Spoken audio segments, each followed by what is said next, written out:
안녕하세요. 김소리 목사입니다. 사랑하는 성도님께 목회서신 마음의 편지를 드립니다. 초등학생 김조삼이라는 어린이가 이 나라는 시를 지었습니다. 제가 그 시를 한번 읽어드리도록 하겠습니다.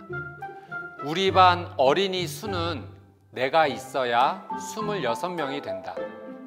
우리나라 인구 속에 나도 한 명으로 들어간다. 지구의 무게를 계산할 때 내 몸무게도 더해지겠지. 크고도 넓다는 이 우주에서 내가 차지하는 넓이는 얼마일까? 내가 없으면 우리 어머니는 온 집안이 다 빈 것 같단다.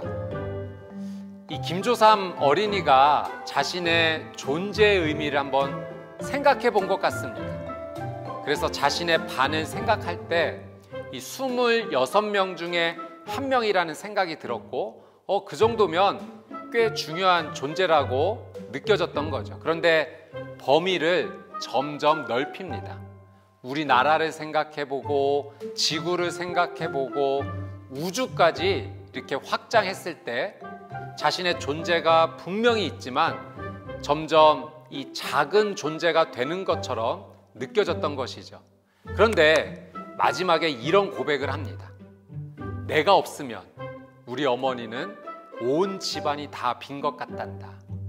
이 온 우주 속에 자신의 존재가 작은 것 같지만 어머니에게는 자신이 우주보다 큰 존재라고 확신을 한 것입니다. 그 고백이 너무 멋있고 또 맞는 말입니다. 이 어린이가 어떻게 이런 고백을 하게 되었을까요? 그 엄마의 사랑의 고백을 늘 들었기 때문입니다. 그 엄마가 이 아들에게 너 없으면 온 집안이 다 빈 것 같아.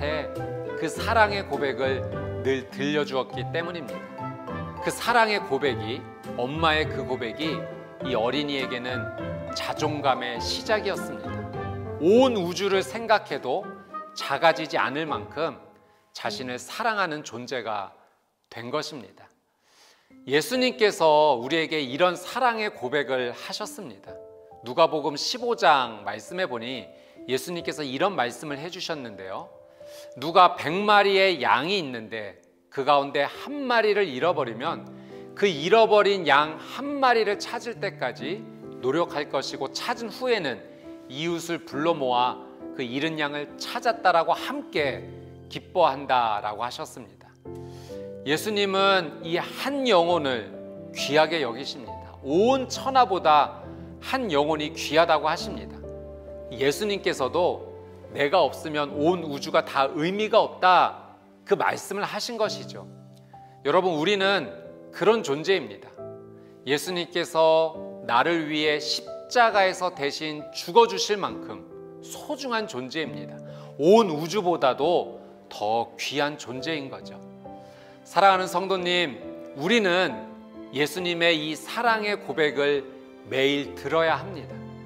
예수님의 사랑의 고백을 매일 들어야 우리의 자존감이 살아나고 또 행복하고 기쁜 인생을 살아갈 수가 있습니다. 예수님의 이 사랑의 고백을 우리가 들을 때마다 우리는 매일 힘을 낼 수 있죠. 여러분, 예수님의 이 사랑의 고백이 성경에 기록되어 있습니다. 성경의 말씀은 나를 사랑하신다는 예수님의 이 러브레터입니다. 나를 향한 사랑의 편지이죠. 매일 성경을 읽는 사람은 매일 우주보다 귀한 존재감으로 살아갈 수 있습니다. 여러분, 성경을 매일 펼치십시오. 그 성경을 매일 읽으십시오. 여러분의 영혼이 빛나게 될 것이고 여러분의 어깨가 펴지고 또 감사와 기쁨의 고백이 가득하게 될 것입니다.